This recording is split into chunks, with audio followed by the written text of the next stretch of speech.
Assalamualaikum warahmatullahi wabarakatuh. Buat teman-teman yang lagi mempelajari ilmu spiritual, khususnya buat ilmu dasar spiritual ya. Jadi teman-teman, ini saya ada tips sedikit barangkali berguna buat teman-teman. Kalau sekiranya nggak berguna ya diabaikan saja nggak apa-apa, atau di skip aja nggak apa-apa. Ini pengalaman saya waktu dulu saya mempelajari ilmu spiritual. Jadi tipsnya begini teman-teman. Pertama-tama kita mesti yakin dulu. Itu pertama-tama.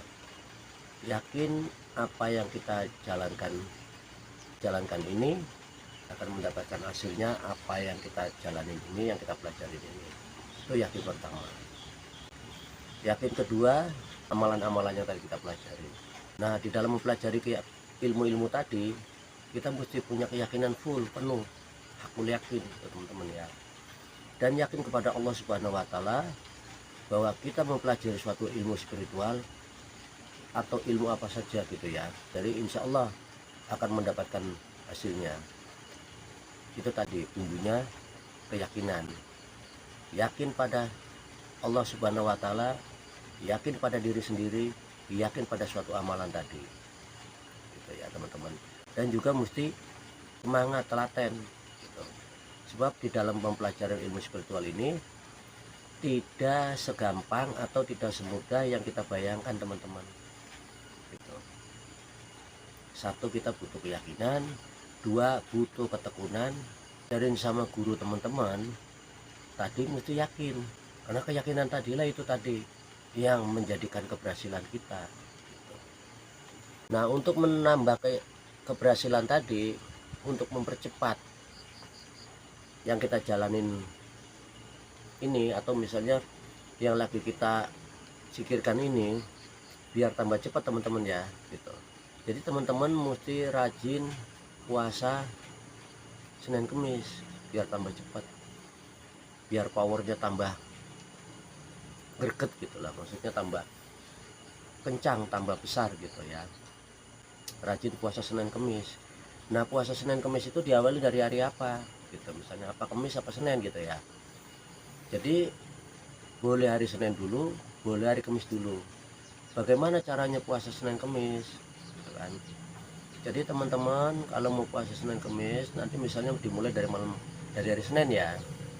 Dari hari Senin berarti teman-teman nanti jam 5 sore malam Senin, hari Minggu malam Senin jam 5 sore teman-teman sudah keramas, mandi keramas ya, mandi keramas gitu. Doanya apa? Nah, mungkin teman-teman kan sudah diajarkan sama guru-gurunya gitu ya kan, dalam doanya gitu. Misalnya suatu contoh nih teman-teman ya, mau mandi puasa Senin Kemis gitu ya. Nah, ini yang gampangnya aja, dasarnya aja teman-teman ya, contoh ini, nanti boleh diluaskan sendiri ya.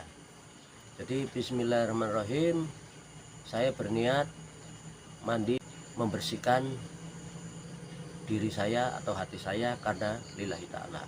Jadi habis mandi keramas jam 5 sore, malamnya ya boleh teman-teman makan, ngopi, ngerokok gitu boleh. Nah, nanti mulai puasanya sebelum adzan subuh teman-teman sudah sahur, seperti kayak bulan Ramadan itu ya, boleh sahur. Nah, nanti bukannya apa, begitu di beduk maghrib dengar suara adzan maghrib, teman-teman boleh buka gitu.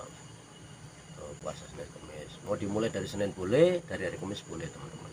Misalnya hari Kemis ya sama juga kayak tadi itu, jam 5 sore malam Kemis, hari Rebu malam Kemis jam 5 teman-teman sudah mandi keramas. Sorenya setelah habis mandi keramas boleh makan, minum, ngopi, ngerokok. Nah, nanti sahurnya sebelum subuh. Nah, nanti begitu adzan subuh teman-teman udah imsak gitu ya, seperti bulan Ramadan, nggak boleh makan apa-apa lagi. Nah, nanti bukanya setelah beduk maghrib ya gitu teman-teman ya. Nah, itu tip dari saya. Dan biar supaya menambah power lagi, nambah kencang lagi powernya teman-teman, supaya lebih besar lagi, teman-teman kalau bisa hari lahirnya dipuasakan. Misalnya teman-teman lah hari lahir hari Kamis, nah itu tadi teman-teman jam 5 sore teman-teman sudah mandi keramas gitu. Nah malamnya boleh makan, boleh makan, minum, ngopi boleh. Nah nanti sahurnya sebelum adzan subuh gitu. Bukannya itu puasa buat diri sendiri. Doanya juga sama, nggak apa-apa kayak tadi, seperti tadi. Bismillahirrahmanirrahim, saya berniat mandi keramas karena lillahi ta'ala, itu boleh gitu ya. Gitu. Mau lebih lengkapnya, lebih luasnya boleh ditambahin gitu. Sebisanya teman-teman tadi, yang penting masih menjurus ke puasa tadi gitu ya. Tuh, kalau misalnya teman-teman ada waktu lagi, kuat lagi, kalau bisa teman-teman rajin puasa. Misalnya tadi udah puasa Senin Kemis, puasa hari lahir ya, nah, puasa ditambahin lagi tuh Rebo Pon Kemis Wage, teman-teman puasa lagi gitu ya. Mulainya juga sama seperti itu, nanti bukanya Rebo Pon Kemis Wage Jumat Kliwon gitu kan misalnya ya. Nah nanti di malam Sabtu teman-teman begitu dengar beduk maghrib boleh buka. Nah itu untuk menambah power energi supaya lebih besar, lebih kencang dan lebih cepat.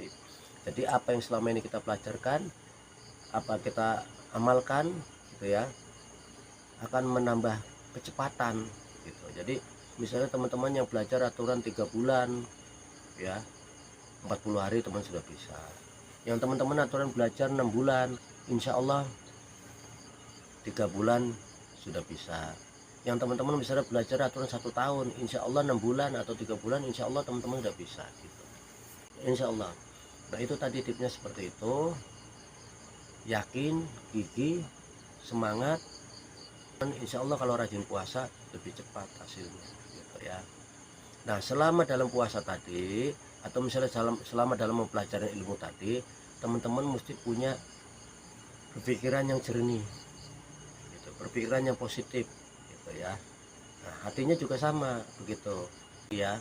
Kan banyak puasa itu bentuknya, ada puasa muti, ada puasa pati geni, ada puasa ngerowot, ada puasa ngalong, ada puasa makan makanan yang tidak mengandung bernyawa gitu, atau yang keluar dari bernyawa gitu, seperti kayak telur gitu teman-teman.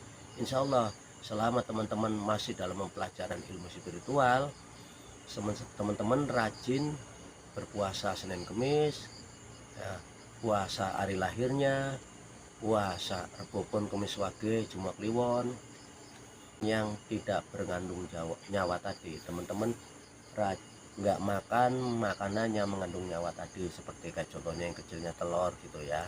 Insya Allah cepat. Nah begitu aja teman-teman tip dari saya, dan insya Allah berguna dan menambah wawasan buat diri teman-teman, atau menambah kesemangatan buat teman-teman. Bila mana tidak menambah kesemangatan atau wawasan, ya diabaikan saja teman-teman.